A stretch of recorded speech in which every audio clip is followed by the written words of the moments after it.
started worrying about marketing, worrying about. He's considered the father of the digital revolution, a master of innovation, and a design perfectionist. He had a net worth of over $8 billion in 2010. He's one of my personal favorite entrepreneurs of all time.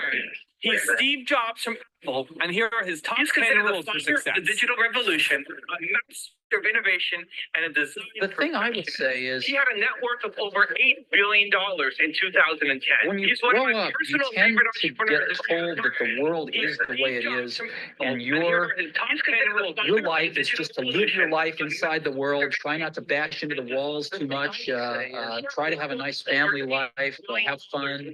Save a little money.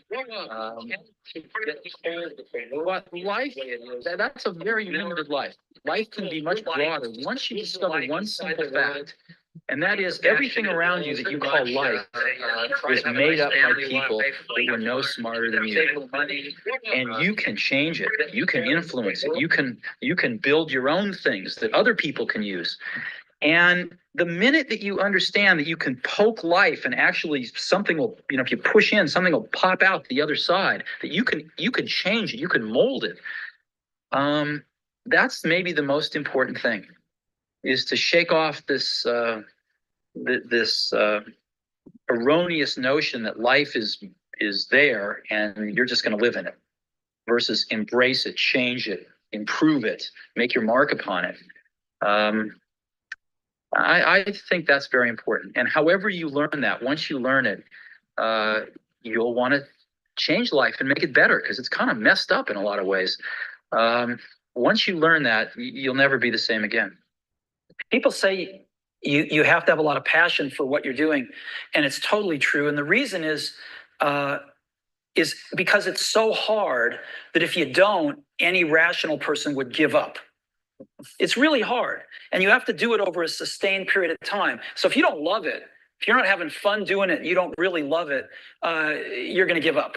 And that's what happens to most people, actually. If you really look at the ones that ended up, being successful, unquote, in the eyes of society, and the ones that didn't, oftentimes it's the ones that are successful loved what they did so they could persevere when it got really tough. And the ones that didn't love it quit because they're sane, right? Who would want to put up with this stuff if you don't love it? So it's a lot of hard work, and it's a lot of worrying constantly. And if you don't love it, you're going to fail. So you got to love it. You got to have passion. We had absolutely no idea what people were going to do these things when we started out. Matter of fact, the two people it was designed for was Woz and myself, because we couldn't afford to buy a computer kit on the market.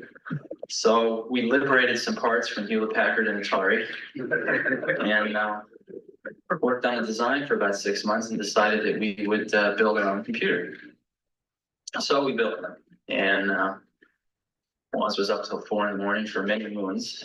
And we got it working. We showed some of our friends. Immediately, everybody wanted one.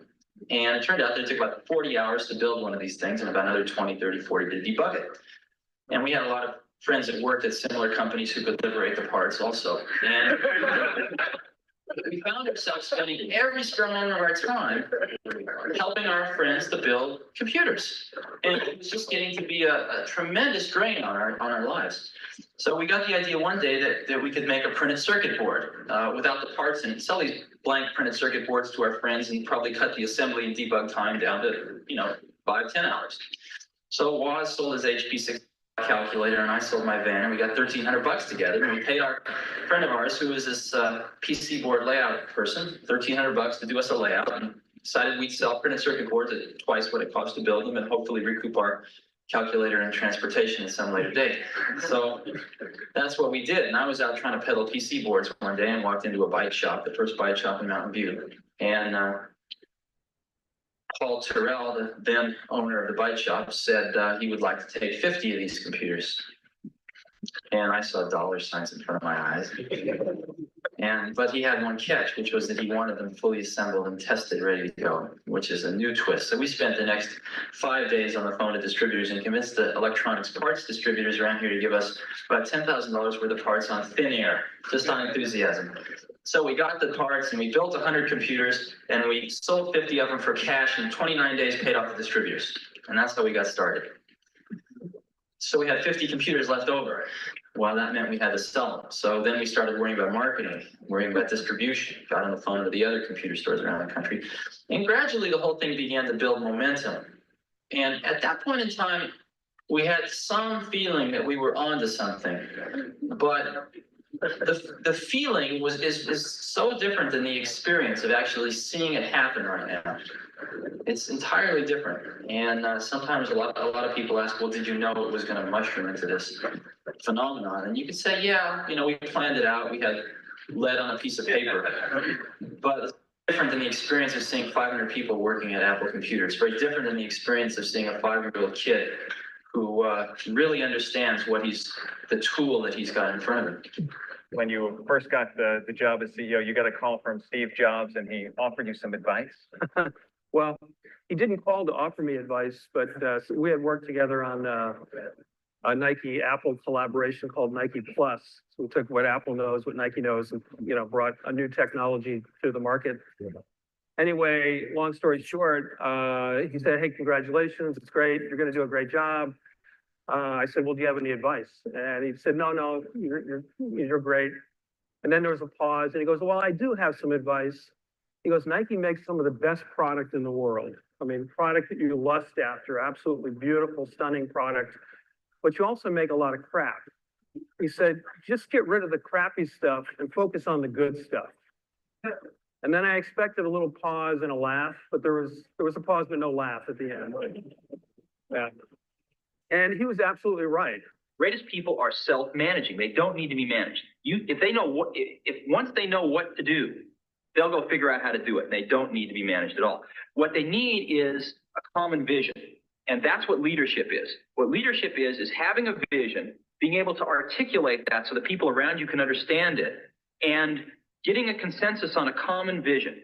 We wanted people that were insanely great at what they did, but we're not necessarily those seasoned professionals, but who had at the tips of their fingers and in their passion, the latest understanding of where technology was and what we could do with that technology, and who wanted to bring that to lots of people. So the neatest thing that happens is when you get a core group of 10 great people, it becomes self-policing as to who they let into that group. So I consider the most important job of someone like myself is recruiting. We agonized over hiring. We had interviews. You could go back and look at some of the interviews agendas. They would start at 9 or 10 in the morning and go through dinner. A new interviewee would talk to everybody in the building at least once and maybe a couple times, and then come back for another round of interviews, and then we'd all get together and talk about it. And then before they we fill go out an application. No, they never filled The out. most critical Nobody part of ever the filled out interview, a at least to my mind, was when we finally decided we liked them enough to show them the Macintosh prototype. And then we sat them down in front of it. And if they just kind of were bored or said, "This is a nice computer," we didn't want it. We wanted their eyes to light up and them to get really excited. And then we knew they were one of us. And everybody just Good morning, everybody. Let's go ahead and tap in, tune in, and lock into Coffee and Crypto Network. Appreciate y'all for being here this morning. Today's show is going to be one that I'm excited about. It's just as a minority investor.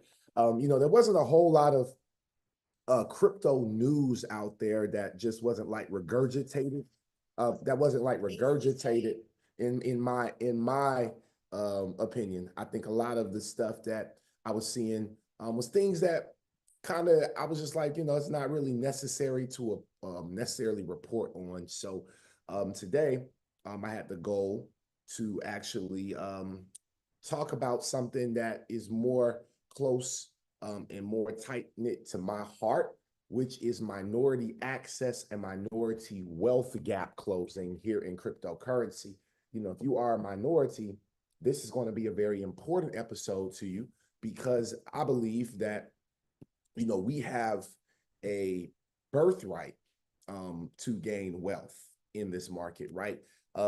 It's our biggest opportunity. I believe that a lot of minorities, scream and yell from the rooftops that they want what's the word? Reparations, right? Hey, I want these reparations. Hey, I want this. I want that. I want the third, right? But we don't understand that right now we have a huge digital wealth gap closing that's right in front of us. There's been plenty of markets that we didn't even have the opportunity to be a part of. And I have a couple of videos and articles to kind of show us the history on that, because I believe that as minorities, a lot of our viewership here at Coffee and Crypto are minorities. And I think it's very important for us to take time for us as well, as a minority. And minority, to me, is not the color. It's not predicated on the color of your skin, but I believe it is also predicated, in many other things as well. It does not have to just be black and white, Asian and white, Hispanic and Asian, it doesn't have to be that way.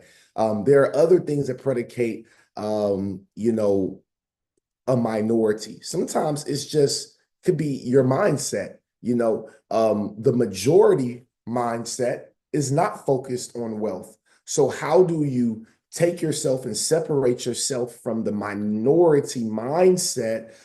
Because most people, they are accustomed to doing the same thing each and every single day, right? Some people have, they have these habits and these paradigms and the way that they do things, and they don't switch things up. And most people live a boring life. They go to work, they pick up the kids, they drop the kids off in the morning, they get the kids ready, they drop them off, they go to work, they work, they get off of work, they pick up the kids, they feed the kids, they put the kids to bed, they go to bed. That is the common Monday through Friday routine for most people, not Americans, but most people around the world. Now, we are blessed because although we may have started in that minority paradigm, right? We can have what's called a paradigm shift, okay? I believe that you can have a wealth shift. I believe that you can have a spiritual shift.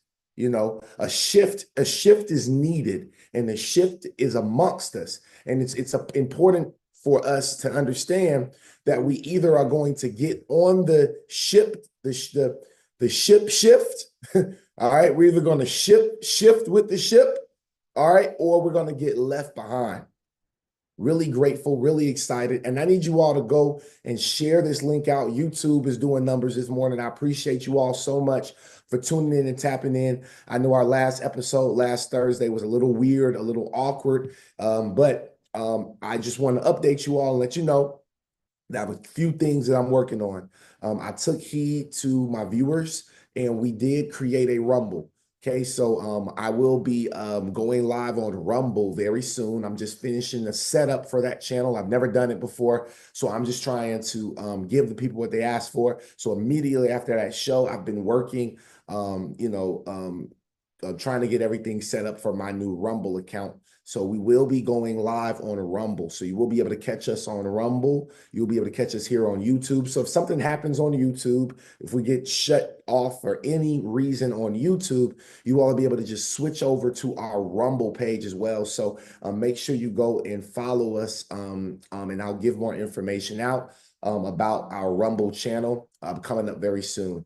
All right. So I just want to make sure that we have more outlets of media, because the last episode really showed me that I need to be prepared, right? Because proper preparation prevents a poor performance. Okay, so just wanted to give you all a little news. I do have some announcements, but I will make those announcements at the end of today's show.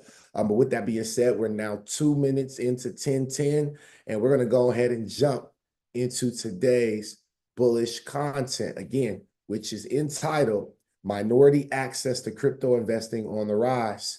Are we closing the wealth gap to digital assets? Now, before we get into the video, first video that I have to show you all, which is a longer one, we're going to watch as much as I believe is necessary before I feel like maybe we're not keeping our viewership up, because maybe y'all get bored or whatever that looks like, right? But just want to make sure that we keep the viewership up. But the first thing we're going to look at is we're going to look at our fear and greed sentiment. We're at a 31 fear. So we're almost back to the middle. We're almost back to a neutral level of fear. Altcoin season is still low, y'all. We're still at a 14 out of 100 for altcoin season, all right? We're now sitting at a $2.71 trillion market cap. So the crypto market has been slowly making its way back up to two and three quarters, of $3 trillion. Okay. Looking at some of our top investments in the top 20, like Hedera, like even SWE. A lot of our people in our Discord group has been getting into SWE. So if you're in a Discord group, even myself, I'm not into the SWE ecosystem, but I'm seeing a lot of people that are. Shout out to all the leaders that are in our Discord group that's sharing these things. Thank you, Brian, and thank you, John Jackson, and thank you, Matthew Dowling, and thank you, Jose. And there's plenty of other leaders that we have in our group, but I want to say thank you specifically to those four noble men that have been just dropping value. Like that's what we need. We need value. I've been looking, and you all are inspiring me to get and dive deeper into different DeFis. I'm very one track until I master it. I'm focused on my favorite ecosystems, but there's money to be made in some of these other ecosystems with even like liquid staking, which is very important type of staking, right? And so I just wanted to, say thank you all so much from the bottom of my heart to my main team for always, if I'm a little quiet in the Discord group because I'm doing something, I know I can rely on the team. And I'm really excited because we've had some people that have joined. We're going to have many more people that will join our Discord group because we're giving a free 7 days into our private Discord community, which is something I've never done before. And I'm really excited about that. So, as we're looking at a brighter day, right? We are looking at a brighter day for cryptocurrency overall. But looking at the Bitcoin chart right now, we are not free and clear, right? Just want y'all to understand that we are not free and clear of things not happening, because all I got to do, again, y'all, trend lines move sometimes. And I'm a firm believer that I move them. You know what I mean? I move my trend lines sometimes. I don't always, because things play out differently, right, than what you may have saw in the beginning. So for me, sometimes I move my trend line just to because if it breaks the trend line again, then that's a signal as well. So I know that we've already kind of broke and went sideways, right? But what I'm looking at is, obviously we haven't been able to break this major resistance up here, this $86,814 level for Bitcoin. Okay. We did break the major support, and then we came all the way back up, right? So we will see kind of what we believe is going to happen. We did wick overnight. We did go up and wick that 86,000 level, which is cool. We did wick that. But no major motion has happened ever since we've wicked it on Bitcoin. Okay, like I told y'all, I follow Bitcoin and I follow the total crypto market cap because crypto follows Bitcoin overall, and it also follows the total market cap. Right now, we're just kind of moving sideways, so we're just really waiting on a breakout and to let us know whether we're going to break above the weekly high.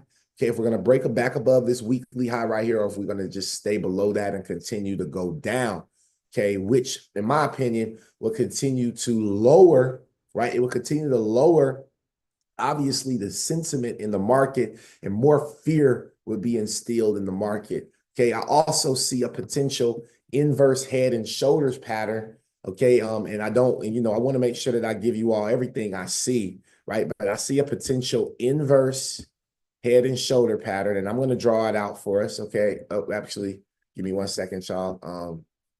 I don't know what happened there, but let me redraw it. Okay. So we had an inverse head and shoulder pattern. Okay. Here's our head, and then boom, here's our right shoulder. And then potentially, we buy up from here. Okay. Potentially we buy up from here. So, and it's also at the bottom of a downtrend, which is exactly where an inverse head and shoulders should be. So this could be the signal and the sign for, this might be the bat signal for a buy to actually take place. So just wanted to give you all a little bit of, what's happening in the market. If we jump over to the DeFi market, I shared this with our Discord group We shared this last night. We had an amazing conversation from Brother John Jackson. We had an amazing conversation talking about some of the real world assets last night, and I was able to kind of show people that, you know, even when you look at some of these major markets, like we know stable coins is a major market, but stable coins is also a major market because the DeFi market, right, is extremely important, right? And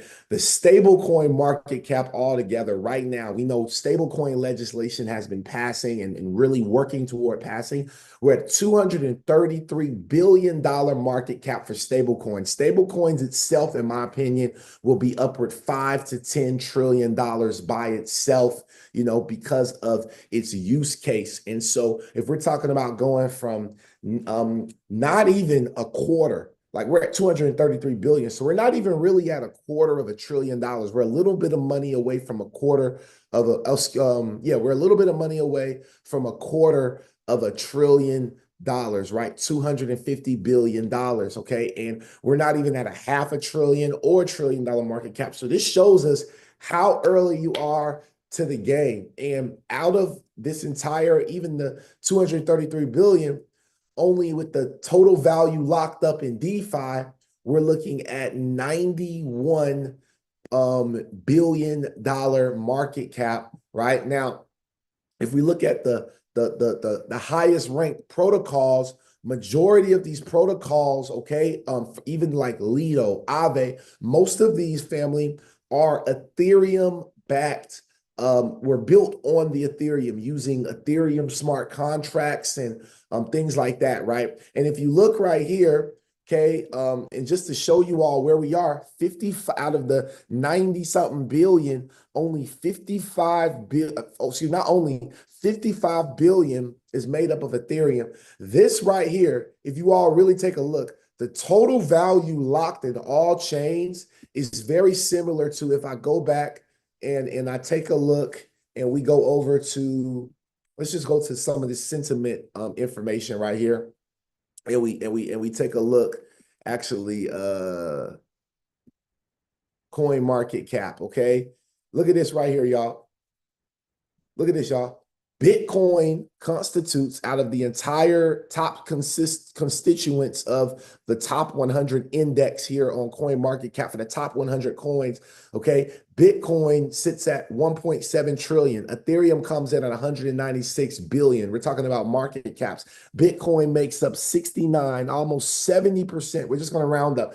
Bitcoin makes up 70% of the entire top 100 constituents market cap on crypto. That is very similar to what we see here going on with the total value locked here on DeFi Llama with DeFi. We're going to see a huge shift come into place, and we're going to see other chains start to take what is rightfully theirs and see Ethereum start to fall. And that is my honest opinion. All right. So I just want to take y'all through kind of what we're looking at when it comes to longevity of cryptocurrency, just to give you all an overall look of what might happen in the markets. And now, without further ado, I'm going to go ahead and play a clip about closing the wealth gap here in America. Hope you all enjoy. The data shows that the median white family has 10 times more wealth than the average black family. Our next guest, Mirza Baradaram, is a law professor at the University of California, Irvine. In her award-winning book, The Color of Money, Black Banks and the Racial Wealth Gap, she examines how black communities have been systematically shut out of the banking system. It's a big brick in the wall of structural racism. And our Michelle Martin has been looking into these issues even before the current crises that we've been talking about that are sweeping America. But of course, this conversation just shows how prescient these warnings have been. This conversation is part of our ongoing initiative about poverty, jobs, and economic opportunity in America. It's called Chasing the Dream. Professor Mirza Baradaran, thank you so much for talking to us.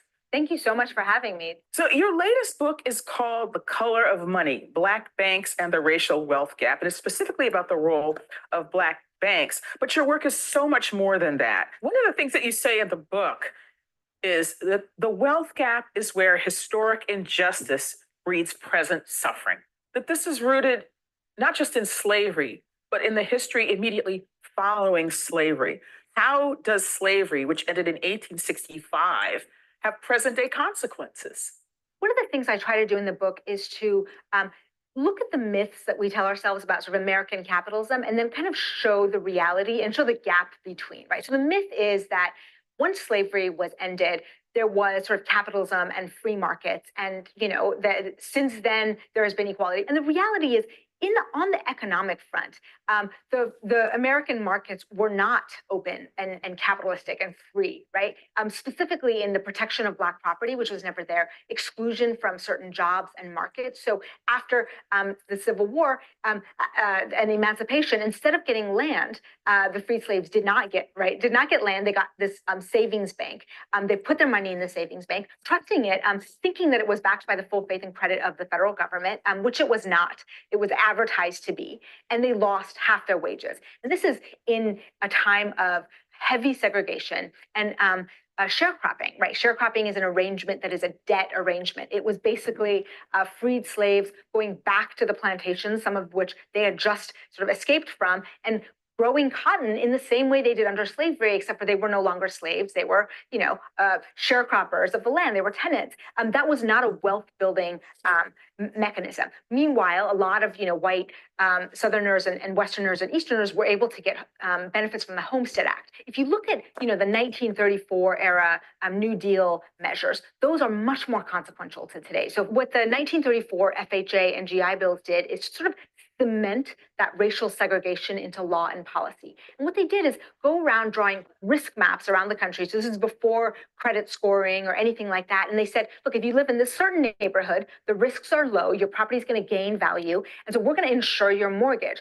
And the way that they determine those neighborhoods is how white they were. So if you live in a white neighborhood and it continues and remains white, then you get your mortgage insured by the federal government. If you live in a Black neighborhood or one that is what they called racially inharmonious, meaning there were, other races living aside each other, then you were in a high risk neighborhood, which meant that your mortgage was not going to be insured. So those maps are followed by banks and by private lenders well into 1950s, 1960s.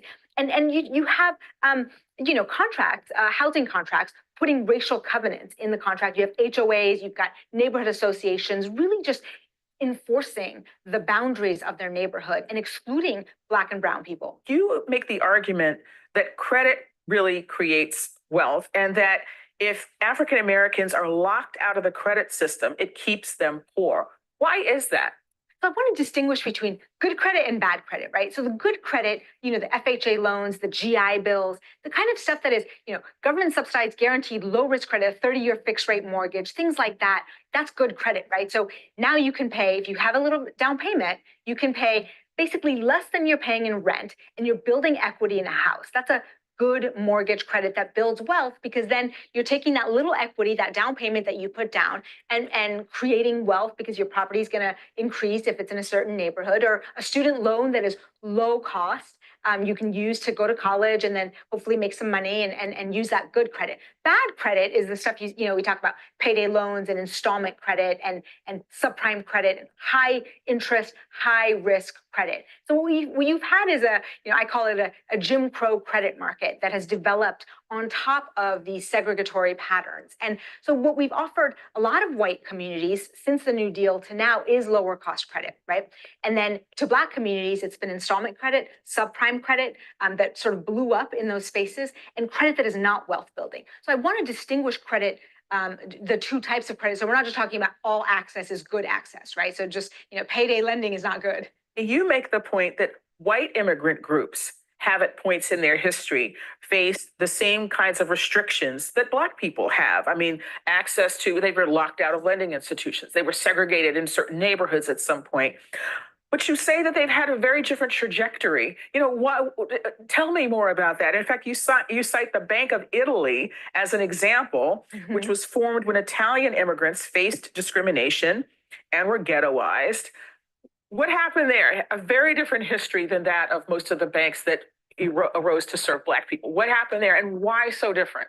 If you look at the Bank of Italy's example, it really does show the disparate impact, the disparate sort of trajectories of the two different races. So Italians and Irish, many other foreign-born Arabs, Mexican immigrants, all sorts of people were also non-white. Some are still non-white, but looking at Italians and Irish specifically kind of just shows how these markets and sort of whiteness work. So but pre sort of New Deal, let's say, Italians and Irish were also excluded in the way that Blacks were. Although, if you look at segregation patterns, it was never quite as stark. So when you look at the Black segregation patterns in certain spaces, Blacks were much more segregated than Italians and Irish, but Italians and Irish were excluded from a lot of these things. But post FHA, post sort of New Deal credit, Italians and Irish sort of get included in that American suburban credit market. So they do get the GI Bill. They're not restricted from certain colleges. They are able to buy in communities that are, suburbs that are able to grow equity. And then, so you look at Bank of Italy. Bank of Italy starts as a bank, just like a lot of the Black banks that I highlight in the book, as a response to exclusion. So when you have a Black community or an Italian community excluded from the mainstream credit system, what happens a lot is that the entrepreneurs within the community establish their own bank. The Bank of Italy establishes because Italians aren't getting banked by other mainstream institutions. But once Italians do become part of this FHA and GI Bill credit, Bank of Italy is able to thrive and survive. And it's in California, it's in San Francisco, and there's a lot of really great economic sort of tailwinds. And so Bank of Italy then becomes sort of, Bank of California, and then it is now Bank of America. Wait a minute, Bank of America started as the Bank of Italy? I mean, Bank of America is a consortium of a bunch of different banks, but yes, it starts as Bank of Italy, it turns into Bank of America. And really, I mean, so do Italians, right? Wow. Italians are Americans, and as are all of us. But I think looking at the way that bank works really shows how certain immigrant communities have been included and others have not. You also give a case study of the fact that African Americans, even when they've attained some economic success, are often targeted for it. And you give the example of the Tulsa riots. What I'm hearing from you and what I read in your book is that a lot of what we have sort of seen as, police violence and, other forms of oppression really are economic terrorism. And it's really intended as much to terrorize people in a physical sense as it is to kind of deprive them of the opportunity to gain equality through economic standing, which is something that other groups have been able to attain. Is there any place that contradicted that pattern? I mean, you do talk about Durham, North Carolina. Can you talk a little about that? Yeah. All right, I'm going to stop it there, okay? Because now we're going to go into some other things that is very relevant, but this is a 17-minute video, and I don't want to just play all 17 minutes. I think that this was a great way to segment into what we're going to talk about today, okay? A lot of key things she said. One of the things that I wanted to bring up, I just went to ChatGPT and I asked it, I said, what is the overall AUM, which AUM stands for assets under management. So what's the overall AUM of the largest Black bank in America versus the largest bank in America? Now, the largest Black bank in America is known as One United Bank. That is the largest Black bank. They're headquartered in Boston, Massachusetts.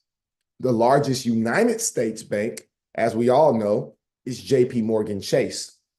Now, the fact that as a Black man, I want to be transparent. As a Black man, okay, I know off rip, without ChatGPT telling me, I knew that Chase was the #1 bank.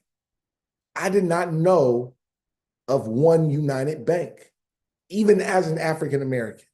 I'm not familiar with One United Bank. Now it makes me say, what is One United Bank? Right? I have to look that up. I haven't looked it up yet, but that's something, doing my research. But here's the answer about the assets under management, and it's going to blow your mind. Okay?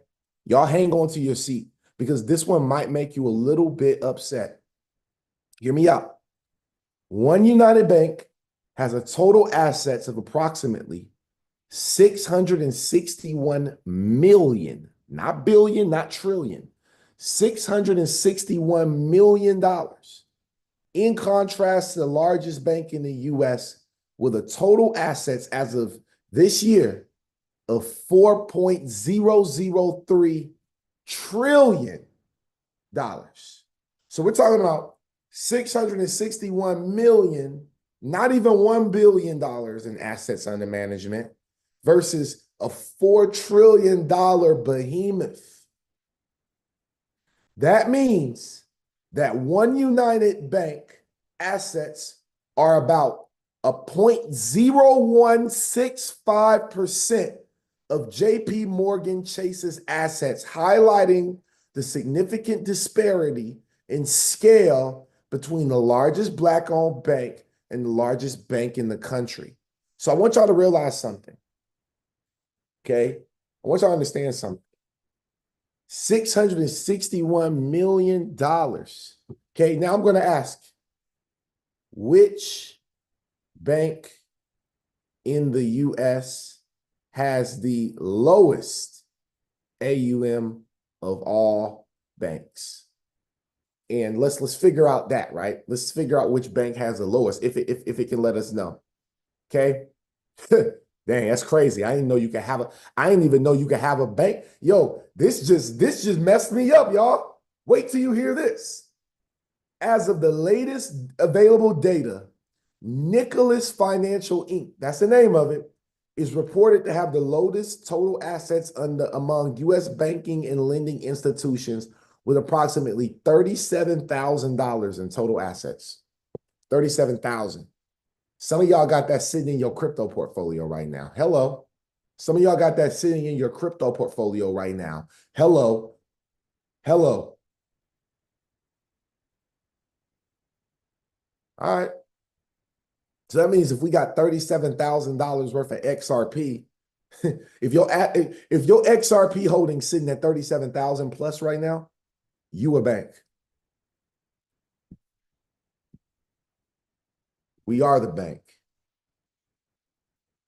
Now, I'm going to go over to Congressman Byron Donalds, okay, Representative Donald, okay, he says, currently, government stops Americans with less than $1 million net worth or less than $200K in annual income from getting in the ground floor of investments, meaning not that we can't buy them, but we're not an accredited investor. So think about it. If you're not an accredited investor, you cannot purchase Ripple stock, pre-IPO Ripple stock, right, from Link 2. You can't go get it. The only time we'd be able to get it as unaccredited investors is when they finally go live. But see, the wealth is created before. The wealth is created in the pre-IPO. That's where the real wealth, the generational wealth. See, the difference between stocks and crypto is they leaked crypto to us so early. They leaked it to us so early, right? And you got to realize that there's going to come a time where crypto is going to be looked at as like, right now, these cryptos we're investing into is kind of like pre-IPO. We're just blessed to not have to follow the same rules of a centralized government which has a centralized stock market, right? And the centralized stock market stops us as unaccredited investors from getting in some of the greatest investment opportunities out there right now. Some of the AI companies and some of the semiconductor companies and a lot of these companies that are scaling and they're doing it that you're hearing about, they're doing it. Even a lot of the fintech companies you can't even invest into, right? You can't invest into Stripe. You can't invest into companies like that, right? So understand that some of these companies are going to IPO, but you could have been buying them pre-IPO, but this is the big issue. So let's hear what this congressman has to say. Enjoy. One of the things that I'm pushing for is a repeal of what's called the accredited investor. Yes. How that works is I'm gonna get high level. So you're the second one. I know he's the second. See, I thought because you're pointing now. He's been talking about this for 2 days. He does, but I don't think people understand how really got the expertise is. Right. So let's take let's take Snapchat, right? But Snapchat was created by the coders that founded Snapchat. It was being created. The Snapchat founders did a thing that anybody that creates a company and try to find capital, they do is they go looking for investors. We typically go for investors through venture capital funds, private equity funds, private debt markets, whatever the case might be.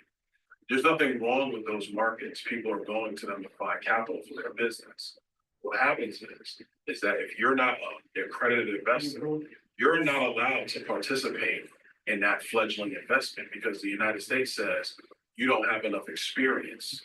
And so you could be taken advantage of in the investment and you could lose your money in the investment and be damaged. So the United States, we stop people who have less than $1 million in net worth and less than $200,000 in annual income from being able to invest early in a Snapchat thing and PayPal.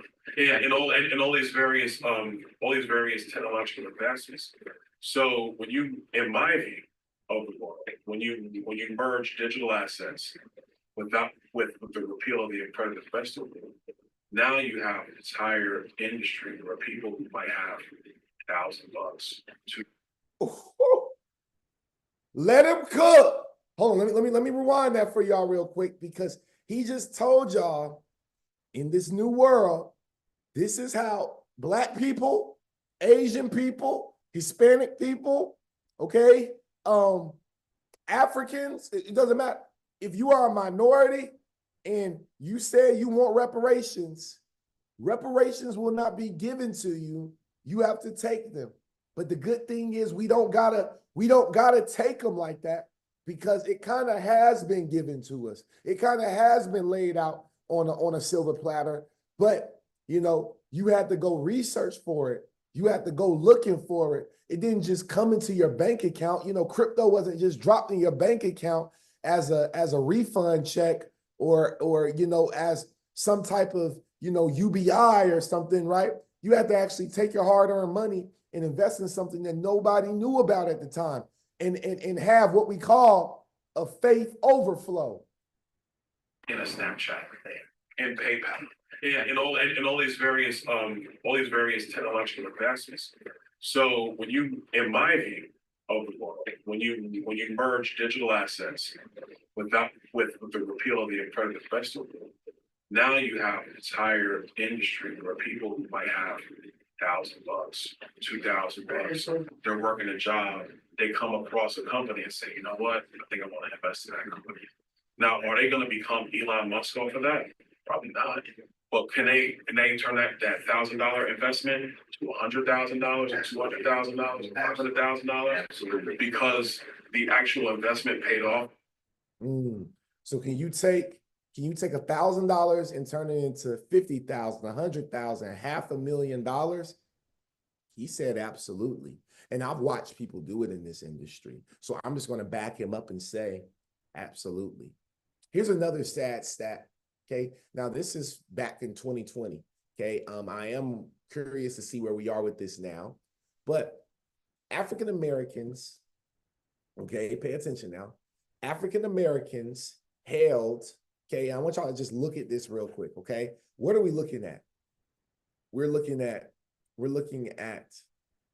the amount of money that is held in assets by race and ethnicities.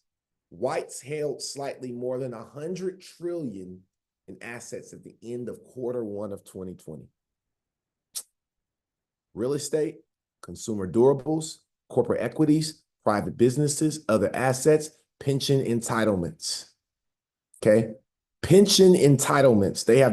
White Americans have been entitled. Like this is entitled. Look at them, entitled. They've been entitled to pensions. Okay? And I'm not here to attack any viewers that are white. I'm just here to state the facts, right? And these are real facts. And I believe that my people deserve to hear about this, right? African Americans held only 1.6% of corporate stock in mutual fund shares in the US as of March 31st of 2020, compared with almost 91.6% by white investors who gained from gain who have gained from the roughly 45% rise in the S&P 500 since then. Okay, let's keep going. So this article came out April 15th, 2025. Investment management. Federal entities' efforts to increase opportunities for minority and women-owned asset managers. Now, I felt like this tied in because a lot of you all, like I said, if you got more than $37,000 in crypto, this might be something to take a look at. So I wanted to share it with you all because I believe that the issue is people don't share this information. They gatekeep. And, you know, I could have very well saw these stats and been like, oh yeah, nah, I ain't talking about this. I'm gonna go do it first. I'm gonna go do it first, and then I'm gonna make them join under me. I'm gonna make them join me. But see, I don't think that we need to be like that because even the way that we share information should be decentralized, not even centralized. I believe that a lot of researchers, I consider myself a cryptocurrency and blockchain researcher. A lot of researchers, they hold information at the gate. They won't unlock the gate. They hold it and they're like, ha, ha, ha, I got this information. They gatekeep this information. I want to push it out there because we're already in a deficit. I can't make a change to this by myself. It's going to take a lot of people to make a change to this and to bring the Black wealth gap and the white wealth gap and the minority wealth gaps. It's important for this information to be put out there in a decentralized way to be able to close this gap. Okay, so just wanted to show you all and let you all know exactly why I took a whole hour today, darn near, to talk about this, because this to me is extremely important, just as important as me talking about, oh, go buy this crypto or go buy that crypto. Okay, now, fast facts. Okay, this is a full argument. I mean, not argument, excuse me, article. But asset management firms manage trillions of dollars, but minority and women-owned firms manage a tiny portion. Okay, our prior report discussed the difficulties these firms face when competing against larger firms for asset management opportunities. In this report, we found that these firms face several challenges. For example, they may lack the resources to keep client fees low. So, okay, so if I were going to be an asset manager in 2025, would I be a traditional or would I be an untraditional asset manager? Well, just based off of the limitations that we have to understand the technologies that we have for us that we're learning about. So blockchain technology takes care of that huge. They said that one of the biggest ones of the challenges is the lack of resources to clients to keep client fee for client fees to be low. A challenge larger firms can more easily overcome due to their greater capacity. Now that we are decentralizing everything and decentralizing finance, we can keep those fees low. We found that the use of minority and women-owned firms varied among the federal entities we reviewed. Okay, now what GAO found, okay, use of minority and women-owned asset managers, MWO firms, varied among 9 selected federal investments. Now, if they have an acronym for it, they call it MWO firms. I can guarantee you, I'm gonna put y'all on game. I can guarantee you there is some level of funding out there right now for MWO firms. If you went and put together a business plan to start an MWO firm, if that's something that you felt like you had the capacity to do, okay, and if y'all want me to, if y'all want me to sit on the board, I sit on the board. I definitely will. I'll sit right on the board and we'll build this thing out together. Okay. Now in 2022, 61 MWO firms managed about 3% of total externally managed assets across 5 of the 9 plans. Okay. So this is, and this is in millions. Okay. Army and Air Force Exchange Service retirement annually plan. Number of MWO firms contracted, only one, $140 million managed. Okay, here we go. Federal Reserve System retirement plan, only 22 MWO firms. Okay, pension benefit guarantee corporate insurance program, only 4.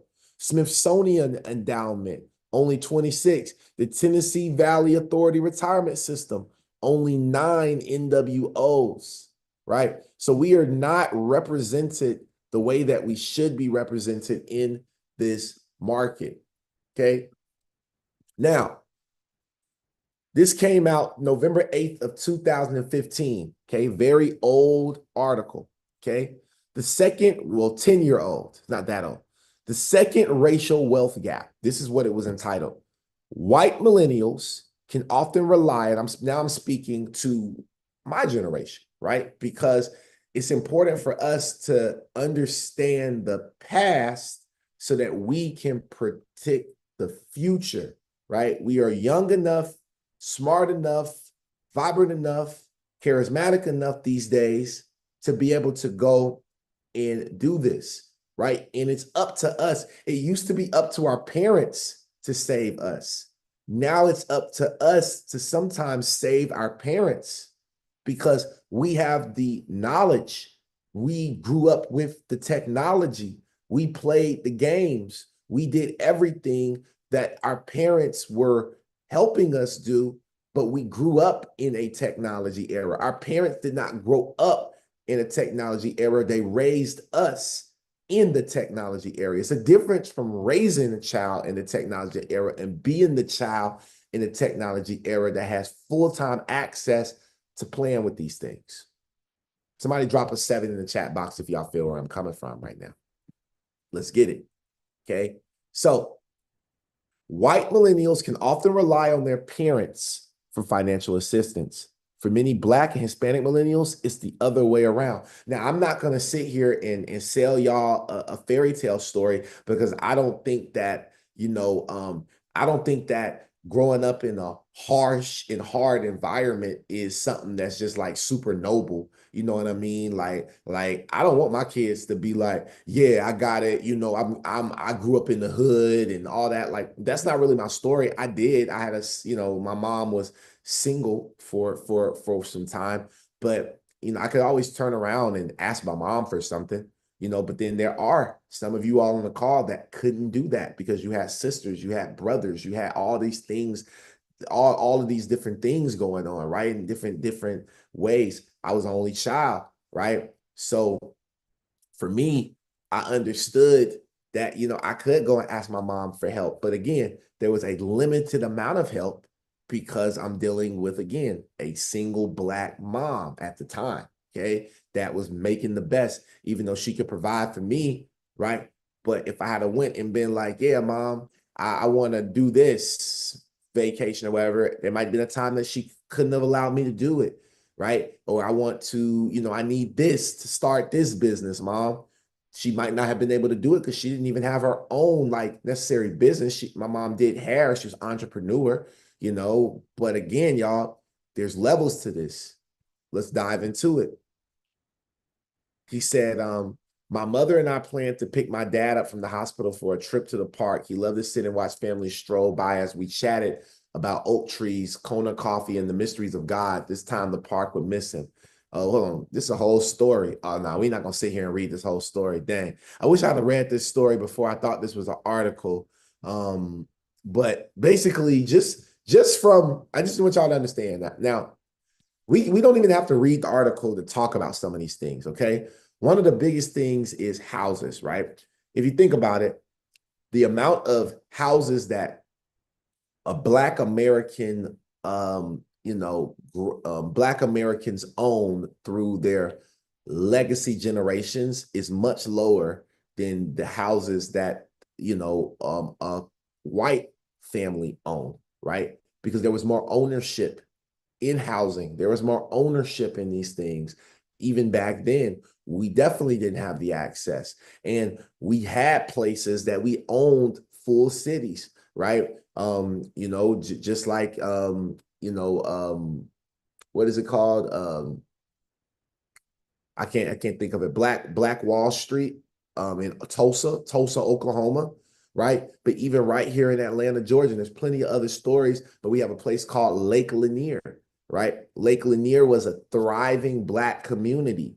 And because we were so thriving, we did well. And I believe a Black man was mistaken for whistling, right? It was a lot of drama with whistling back then. You couldn't even whistle.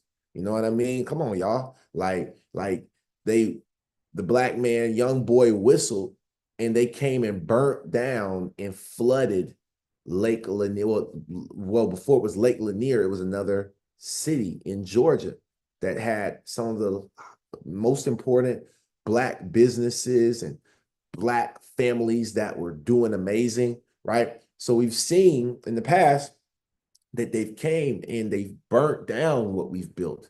They've came and they've flooded what we've built. They've came and they've burnt down our documents and records of history to show things that we've accomplished as people.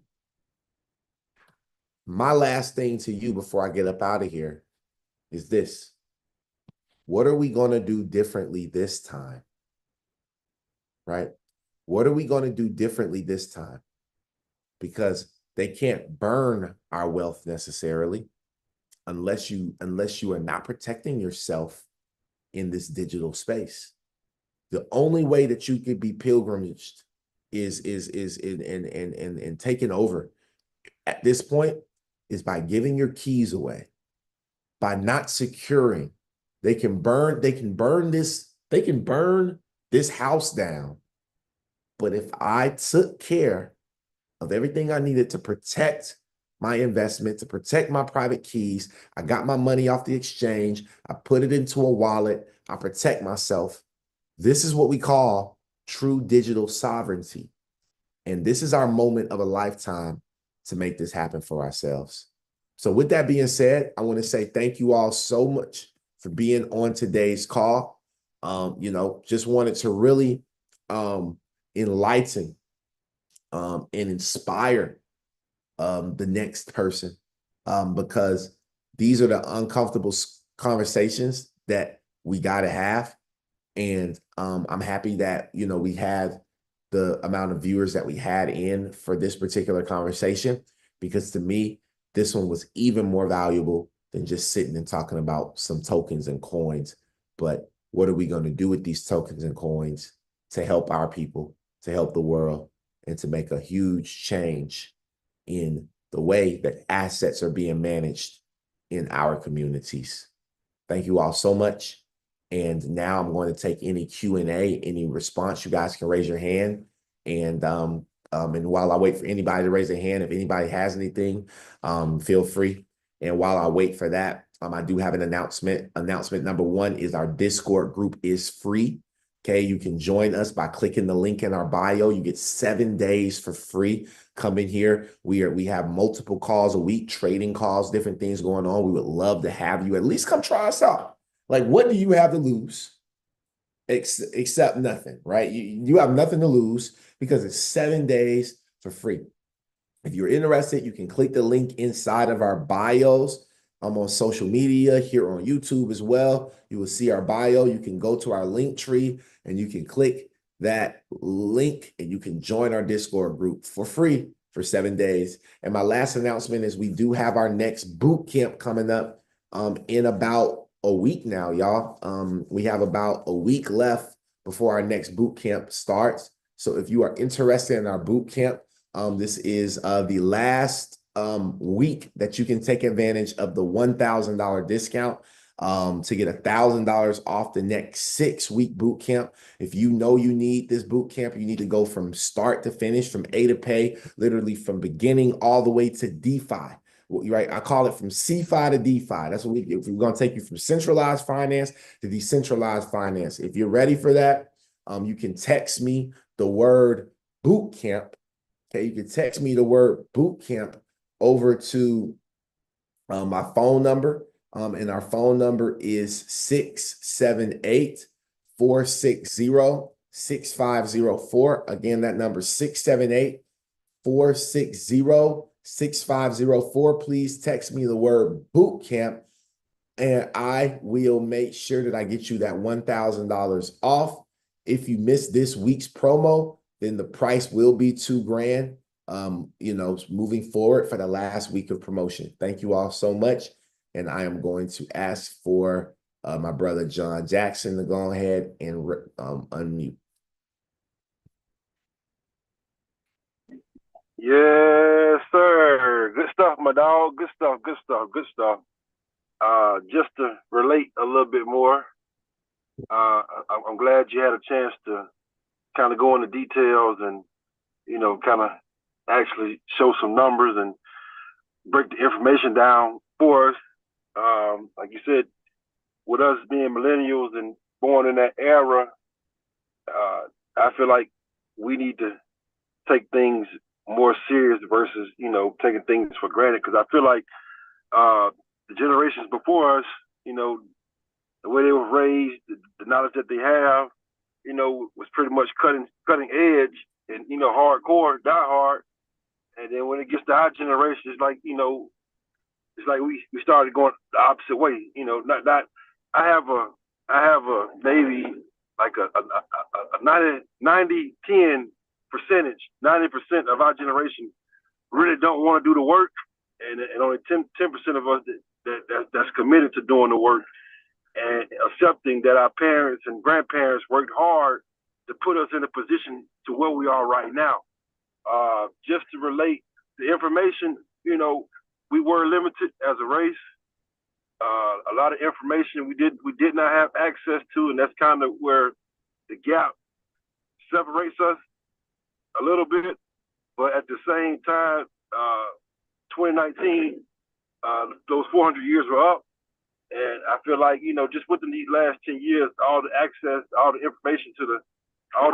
the information is out there. So it's really no room for us to make excuses or finger point or make excuses. Like I said, it's just up to the individual to work hard. But over here at Coffee and Crypto, you can work together as a family. And it feels good to be able to get insight, and it feels good to hear you reiterate it, and just to go back over everything.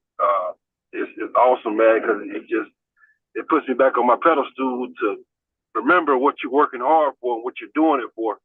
Because I'm working hard. Me personally, I'm working hard because I want to better my situation. But not only that, I want to make sure my parents straight. I mean, they're straight now, but I want to make sure they extra good. If something comes about, I can react without it, causing me any problems. I can adjust to it because I'm wealthy enough. And I'm going hard. Like I said, it's not just because I want financial freedom. I want generational wealth as well. And, I have no excuses. I got my health. I got my mental. So there's nothing stopping me to be great.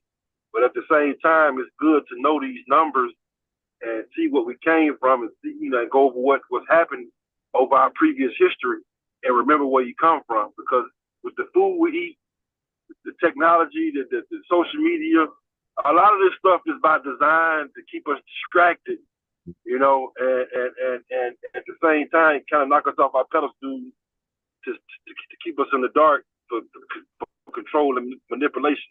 That's just not here in America. It's a worldwide thing, but is more so geared towards this country because of what we've been through and what we've seen. But here, there, great show, man. If you guys haven't signed up for our boot camp, please feel free to sign up. Trust me, you won't go wrong. And great stuff, bro. Thank you so much. Sir. So,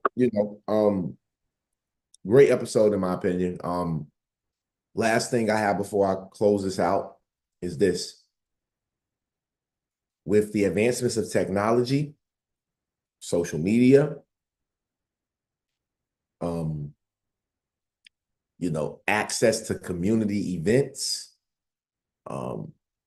segregation not being a thing anymore, really. I mean, there's still levels of segregation, right? But it's more gentrification now than segregation. They're now gentrifying communities, which gives us more access because gentrification puts us around a different level of people than you may have originally been around because they were in other areas that you couldn't afford to be in, but now they're gentrifying everything, pushing some people out.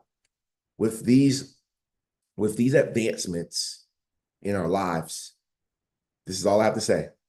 There's no excuse to stay broke. So listen, there's no excuse to stay broke and no room to stay broken. We have all the resources. We have all the information. We have all the technology. It's up to you to learn how to use it. It's up to you to implement it. That's all I have. Thank you all so much for tuning in to our episode of Coffee and Crypto. I hope that this one was amazing for you all, and I hope that you all do decide to join us in our Discord group and even our boot camp. I do these boot camps monthly, every 6 weeks for you all, whether we have one person on the boot camp, 10 people on the boot camp, or 100 people on the boot camp. I'm running the play. I'm running a boot camp because I'm here to serve and I'm here to change lives. Thank you all so much, and I will see y'all on